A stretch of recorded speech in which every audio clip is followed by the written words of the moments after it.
গ্যাংটকে তোর কদিনের কাজ, কবে ফিরে আসতে পারবি? মাসখানেক বাদেই ফিরে আসছি। দিদি, অনু যে এত ভালো গায় জানতাম না। অপূর্ব, যেমন রূপ তেমনি গুণ ওর। কিন্তু ভাগ্যটা ওর খুব খারাপ রে, আজ অব্দি ওর জন্য একটা সুপাত্র জোগাড় করতে পারলাম না। আর দেখ না, সুভাষ তো বিয়ে পাশ করে ঘরেই বসে আছে। তোর জামাইবাবুর পেনশনের টাকাই ভরসা। কবে যে বিয়েটা দিতে পারবো জানি না। তুমি কিছু ভেবো না, আমি ওর জন্য একটা ভালো ছেলে দেখে রেখেছি। আমি ঘুরে আসি, এই এসেই ওর বাবার সঙ্গে কথা বলবো। একেবারে সুপাত্র। আচ্ছা। আরে পিসিমণি, পিসিমণি কখন এলে তোমরা? কেমন আছো? এই তো এলাম। ও আরে তোর কথা ভেবেই তো আসা। দাদা, হ্যাঁ? আকাশ এখন যথেষ্ট স্বাবলম্বী হয়েছে। এখন ওকে বিয়ে দিয়ে ঘরে একটা বউ নিয়ে এসো। বিয়ে? ও বাবা, এরপর কি বুড়ো বয়সে বিয়ে করবি নাকি? আরে বাবা, সংসারে একটা মেয়ে না থাকলে স্ত্রী থাকে না। আসলে তোমার পিসুমণি তোমার জন্য একটা ভালো সুপাত্রীর সন্ধান নিয়ে এসেছিল। হ্যাঁ, একেবারে তোমাদের সমান ঘর, কোটিপতির একমাত্র মেয়ে। Sorry uncle. তোর কোনো আপত্তি আমরা শুনবো না। তুমি তো সব জানো পিসি, আমাদের সাজানো সংসারে আবার ঝড় উঠুক এটা আমি চাই না। আমি আর ড্যাড বেশ আছি। দাদার কথা ভেবেই কথাটা বলেছিলাম। জোর করতে পারি না, আমি তো আর নিজের পিসি নই।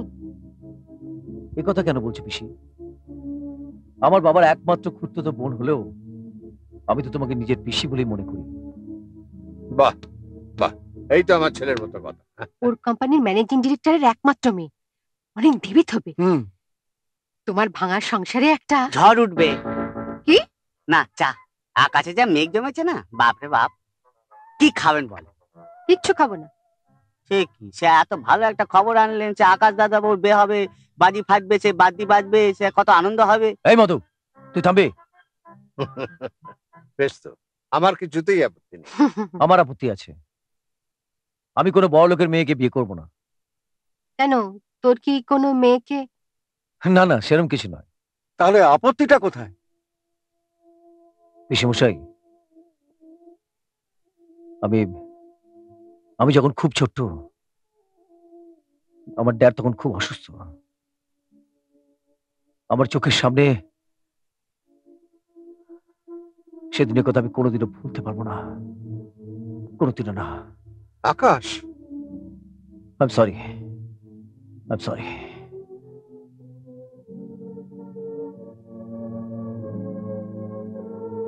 You are a backdated fool. তোমার সঙ্গে ঘর করা যায় না। কামিনী, প্লিজ প্লিজ প্লিজ, ঠিক আছে আমার কথা ছেড়ে দাও, কিন্তু এই ছোট্ট নিষ্পাপ ছেলেটার কথা ভেবে তুমি এত বড় ভুল করো না। দেখো আকাশ আমাদের একমাত্র সন্তান। সন্তান? ওটা তোমার আকাঙ্ক্ষিত বস্তু, তুমি আঁকড়ে ধরে বসে থাকো। ছে কামিনী, ছে, তোমার নিজের ছেলে তোমার কাছে বস্তু? কি পেয়েছো তুমি ওই মাতাল লোকটার কাছে? What nonsense! ভদ্রভাবে কথা বলতে শেখো। কামিনী, তুমি কিন্তু মাত্রা ছাড়িয়ে যাচ্ছ। তোমার মতো একটা ইল পেইড প্রফেসরের সামান্য কটা টাকায় ভীরু বাঙালি মেয়েদের মতো সংসারে পড়ে থাকার জন্য আমার জন্ম হয়নি।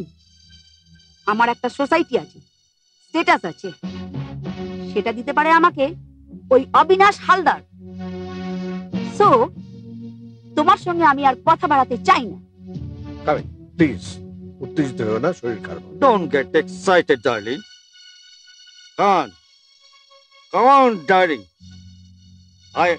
I will give you the heaven. মা মা মা মা, তুমি যেও না মা।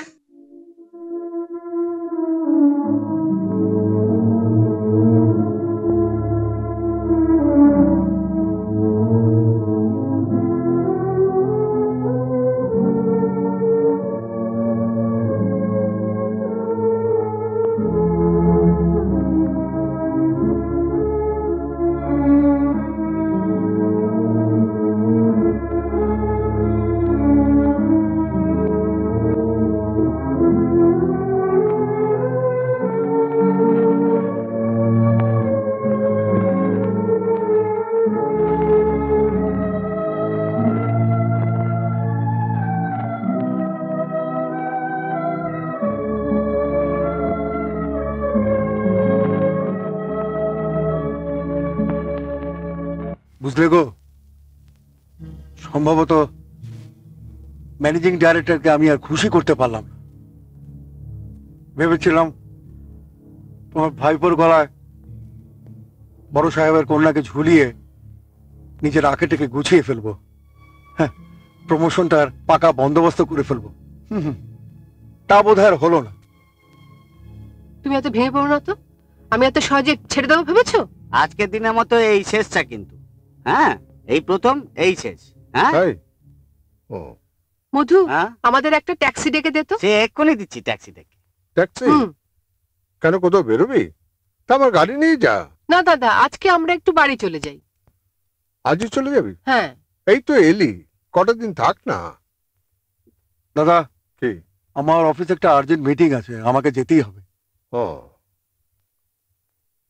ওরে জয়ন্তী, তুই কটা দিন থেকে যা না। আসলে দেখ না, এত বড় একটা বাড়িতে একা একা থাকি, তোরা থাকলে তবু একটু। এই জন্যই তো আকাশের বিয়ের চেষ্টা করছিলাম দাদা। বাড়িতে একটা বউ এলে তোমাকে এরকম আর মনমরা হয়ে থাকতে হতো না।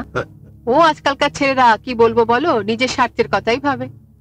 আমি আমার ড্যাডের জন্য সবকিছু বিসর্জন দিতে পারি, কিন্তু কিন্তু কোনো বড় লোকের মেয়ের জন্য নয়।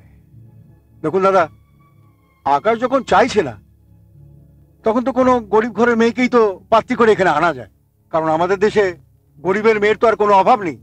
না না, গরিব ঘরের মেয়েরা হাবাতে হয়। অভিজাত বাড়ির মেয়েকে না আনলে এই বাড়ির সাথে অ্যাডজাস্ট করবে কি করে? দেখ জয়ন্তী, অভিজাত ঘরের মেয়েই আমার দরকার, কিন্তু অভিজাত মানেই ধনী হতে হবে, বড় লোক হতে হবে, এটা আমি মানি না। আমার আকাশের জন্য ভর্তি ঘরের অভিজাত মেয়ে আমি চাই। তোমার মতো মা কেন হলো না ড্যাড? মা, ও মা, নিশ্চয়ই পুজোয় বসেছে। ও শ্যামাদি, শ্যামাদি। যাই গো দাদা বাবু। কি? ধরো এগুলো। আচ্ছা। পারো তো আমার জন্য এক কাপ চা করে নিয়ে এসো, যাও। একটু পরে তো আরো একবার চা করতে হবে, তখন দিলে হবে না? থাক থাক, আমার আর চায়ের দরকার নেই। বাড়ির সবার তো এক রাউন্ড চা জল খাবার হয়েই গেছে। সকাল থেকে শুধু এটা আনো ওটা আনো, একটার পর একটা অর্ডার লেগেই রয়েছে। কি ব্যাপার, যত সব। এত চেঁচামেচি করছিস কেন? আবার কি, সকাল থেকে চা চাই বলে একবারে বাড়ি মাথায় তুলে দিয়েছে। তুই ঘরে গিয়ে বস, আমি চা করে আনছি। বেকার ছেলে এত চা খাওয়া কিসের রে? দেখো মেজদা, বেকার বলে খোটা দেবে না বলে দিচ্ছি। তোমাদের জন্য সকাল থেকে আমাকে যা খাটতে হয় না, আমেরিকা হলে তোমাদের থেকে 10 গুণ বেশি রোজগার করতাম। এটা তো আর আমেরিকা নয়। আহা, তোরা থামবি? ঠিকই তো, শুভ সকাল থেকে এক কাপ চা পায় না, এতগুলো লোক রয়েছে বাড়িতে, এটা তো ঠিক কথা নয়। আচ্ছা বাবু, তুমিই বলো, দিদিভাইকে দেখতে আজ পাত্রপক্ষ আসবে, কারোর কোনো ভ্রুক্ষেপ নেই। তোমাদেরও বলিহারি দাদা, বাড়িতে তো আরো দুটো বউ আছে, তারা কি পটের বিবি হয়ে থাকবে? সুভাষ, তুই কিন্তু আজকাল বড্ড বাড়াবাড়ি করছিস। এভাবে তুই তোর বৌদিদের অপমান করতে পারিস না। হ্যাঁ, আমার আর তুই কি রে, সন্ধ্যেবেলা আসতে বললি পারতিস, সকালবেলা কেউ সম্বন্ধ দেখতে আসে? আশ্চর্য। যা খুশি এটা বলে দিলেই হলো নাকি?